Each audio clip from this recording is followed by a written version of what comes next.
Hello, everybody, and today we are going to be talking about how recreational therapists assess a client's readiness and skills for successful community integration. We're going to talk about how community integration is critical for clients that are transitioning from clinical settings back into daily life. So that really is our goal as recreation therapists, is to give people the tools to be able to overcome whatever disability or other thing that may be affecting their life and to be active members of the community. So we're going to focus on the Community Integration Program, the CIP, and the Community Integration Questionnaire, the CIQ, in this lecture.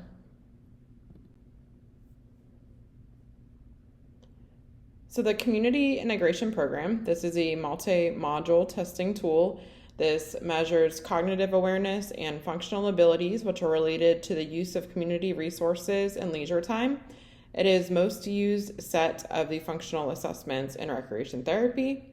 It was developed in the late 1970s and updated in 1994. So again, like I mentioned, it's one of the most widely used assessments, covers many diverse areas such as community environment, cultural activities, transportation, physical activity, and independent planning. The purpose of the CIP is to give the recreational therapist a standardized tool to measure many different aspects of a patient's knowledge and functional skills as related to assessing community resources. So it has 6 sections with a total of 21 modules, which measure the patient's ability to integrate the skills and knowledge required to function within his or her community.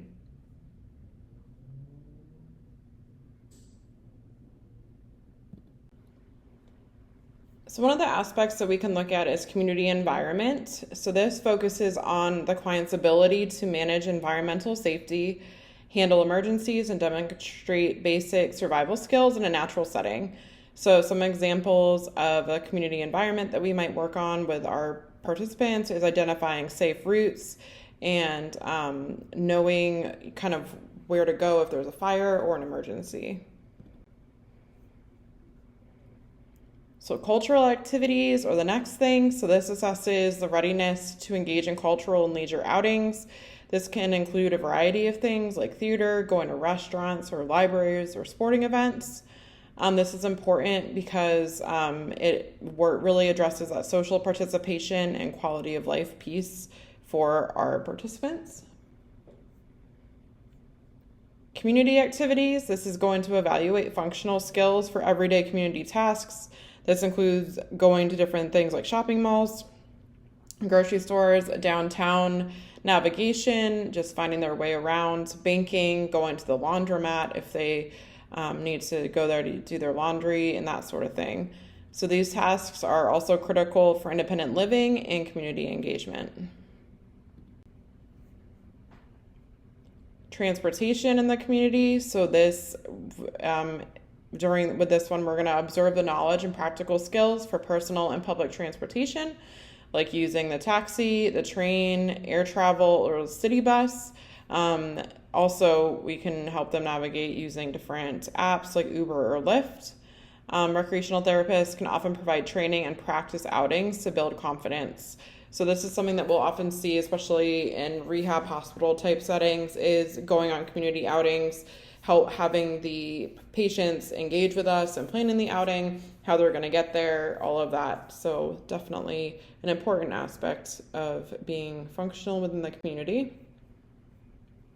Physical activity, this is going to look at the client's ability to participate in physical leisure. So we can look at different areas like aquatics, wheelchair sports, and other adaptive activities. So again, providing them with the resources, and this is when it's important to really know your client or your patient and see what they want to do, and then being able to provide them with those resources within the community to help them engage in that meaningful physical activity with their leisure.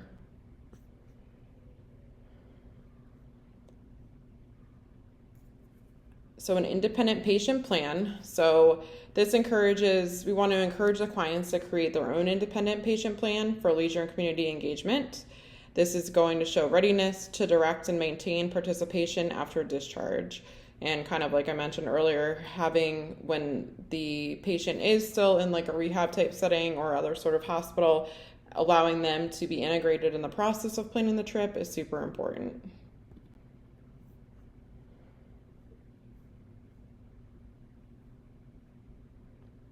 So the administration, this is made up of 22 modules.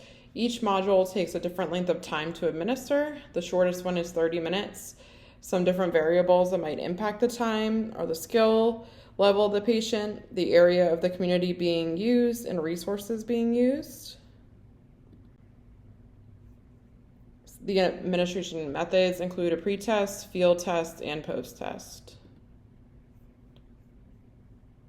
When we're looking at a pre-test, that's going to be a set questions asked to the patient prior to going into the community.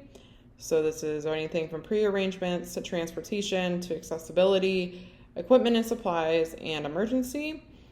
So the goal is to determine the patient's ability to verbally walk and talk through the steps required for successful integration back into the community. So this pre-test is a verbal question and answer before going into the community. And it's going to, again, cover everything from transportation to emergency prep.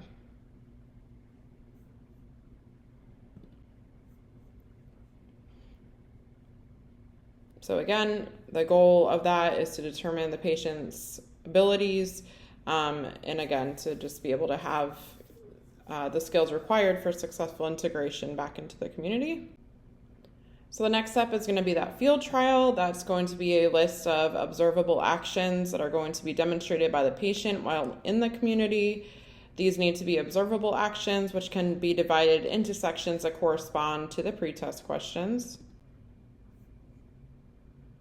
And then the goal of the field trial is to determine the patient's ability to demonstrate the functional skills necessary for integration into a natural setting. So again, really watching them and observing them closely while they're out on their outing in the community. So with the post-test, this is a review of the outing guided by the pre-test questions and the patient's impression of how they did on the field trial. So it's a discussion based. That goal is to determine the patient's ability to remember the problems and solutions encountered on the outing. So this is going to promote awareness, self-evaluation, use of feedback, anticipation of needs for the next outing. So all of these things will be discussed.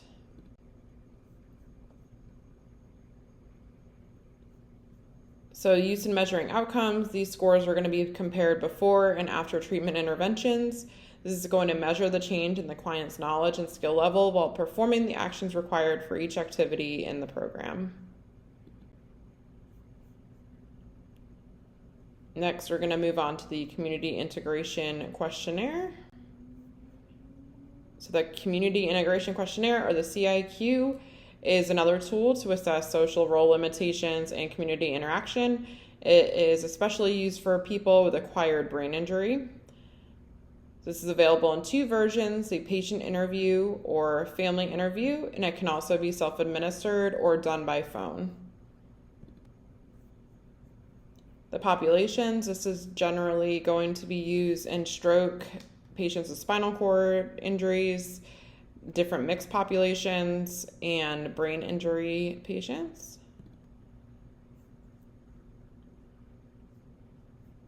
So the questionnaire is going to have 15 items assessing community integration across 3 domains.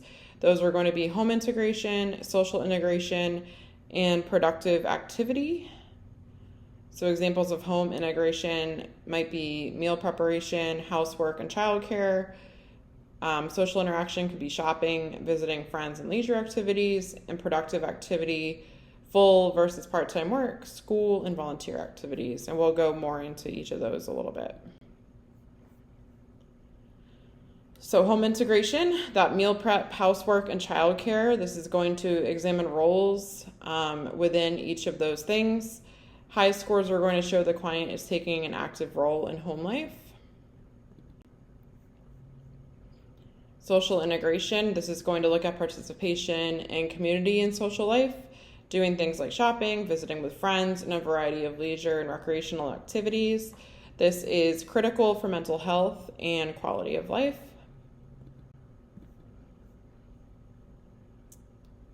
And productive activity. So this measures the involvement in work and school or volunteer activities. This is going to show readiness for return to meaningful daily roles. And then the scoring is our last section here as follows. So scores range from 0 to 29. So home integration is 10 points, social integration is going to be 12 points, and productive activity is going to be 7 points. The most items range from 0 to 2 points. High scores equals greater independence and community integration.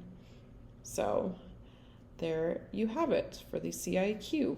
So thank you all for listening along, and feel free to reach out with questions. Thanks. Bye.